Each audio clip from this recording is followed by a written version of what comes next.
समृद्धीमध्ये ज्यांच्या जमिनीचे पैसे मिळाले 5 वर्षात त्या पैशाचे वाट लागून गेले आणि पुन्हा जसे ते आहे.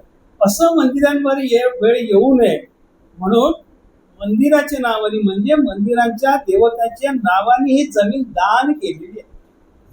आणि ती असं म्हटलंय तिच्यात की जोपर्यंत सूर्य चंद्र राहील तोपर्यंत ही देवतेच्या नावाने राहील, तिला हस्तांतरित नाही करता येत. मंदिराची जमीन म्हणजे पुजाऱ्याची जमीन नाही, मंदिराची जमीन म्हणजे त्या विश्वस्ताची जमीन नाही, मंदिराची जमीन म्हणजे जो कसतो कुळ कायद्यात त्याप्रमाणे त्याची जमीन. जमीन कोणाची आहे? देवतेची. आणि आपल्याला माहित आहे की कायद्याप्रमाणे देवताला एक लिगल एंटिटी, कायदेशीर अस्तित्व आहे.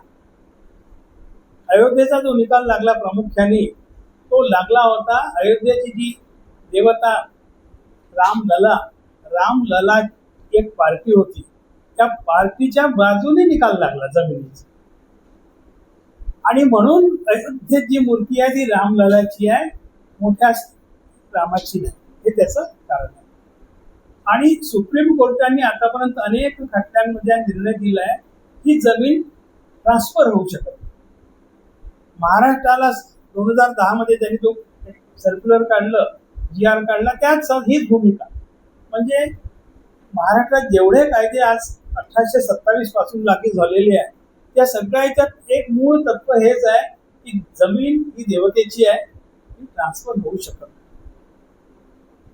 आता अशी असताना मंदिरामध्ये ज्या मंदिराला 500 एकर जमीन आहे त्याला दिवाबत्तीला पैसा नाही अशी पण स्थिती आहे. मंदिराची जागा कोणी वापरत आहे, काही वैध अतिक्रमण आहे, काही अवैध अतिक्रमण आहे, काही गैर हिंदूंचे अतिक्रमण आहे, अशी वेगवेगळी अतिक्रमण तिच्यात आहे. सरकारची भूमिका यात योग्य आहे. म्हणजे कधी कधी आपल्याला वाटतं की असं का केलं सरकारने, तर सरकारची भूमिका अशी आहे आणि एकेका मंदिराचे वर्षानुवर्ष खटले चालू आहे या निमित्ताने. मंदिर आणि विश्वस्त, मंदिर आणि पुजारी, मंदिर आणि गुरु, असे वेगवेगळे काय. आज विश्व हिंदू परिषद की पत्र परिषद हुई है. आज जिस तरह से आपने जो भी पत्रकारों के सामने जो भी विचार रखे हैं, सरकार से आपकी क्या मांग है और इसको लेकर आपके जैसे वकील साहब भी आपके साथ में हैं, तो किस तरह की कार्रवाई आप चाहते हैं? बताइए. देखिए, ये जो प्रारूप आया है यानी बिल आया है तो उसका नाम है कि देवस्थान जमीन इनाम हक निर्मूलन बिल.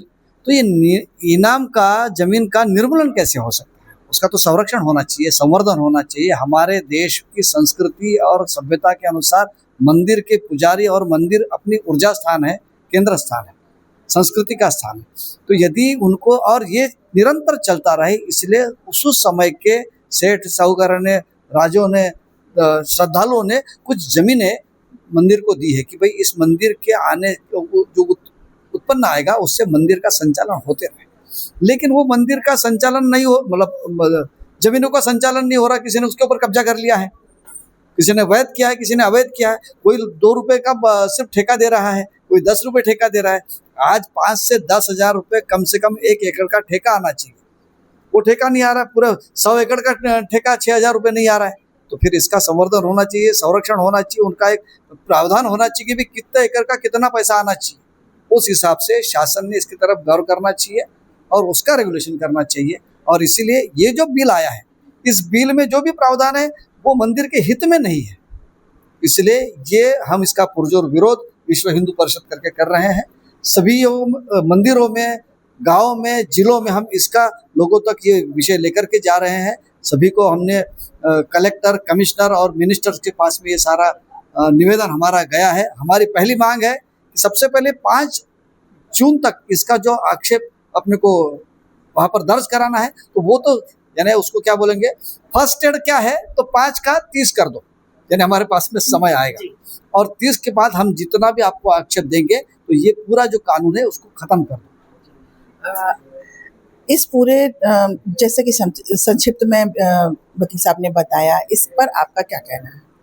नहीं, सही बात है कि एक मंदिरों की चिंता समाज ने करनी चाहिए, सरकार ने करनी चाहिए. अहिंदू समाज की जो ज़मीन है, फिर वक्फ होगी, चर्च होगी, ये ज़मीन की तरफ किसी का ध्यान नहीं है, सारा ध्यान किसकी तरफ है, मंदिर की ज़मीन की तरफ है। तो यदि हमको ये चिंता करनी है तो सारे धार्मिक जो स्थल है या संस्था है उनकी ज़मीनों का नियमन करने वाला एक कायदा लाना चाहिए। तो ये कायदा पूरी तरह से पक्षपातपूर्ण है, भेदभाव करने वाला है, हिंदू समाज की प्रॉपर्टी को टारगेट करने वाला, ऐसी भावना लोगों की है। तो जैसा कि सरकार है, भाजपा की सरकार है, हिंदुत्व की सरकार माना जाता है उसे, तो फिर ये अड़चनें क्यों आ रही हैं? नहीं, ऐसा होता है, सरकार समझ होती है ना हर हल्ले की, किसी ने लाया तो इसका मतलब वो पारित कर रहे हो ऐसा बात नहीं है। फुल हार्टेडली यदि उनके मन में कोई गलत बात होती तो पब्लिक डोमेन में लाती ही नहीं। वो पब्लिक डोमेन में लाया इसका ही कारण है कि उनके मन में कोई गलत भावना नहीं है, ये विषय को अच्छी तरह से समाज की तरफ लाए, यही उनकी भावना है और इससे मैं सहमत हूँ।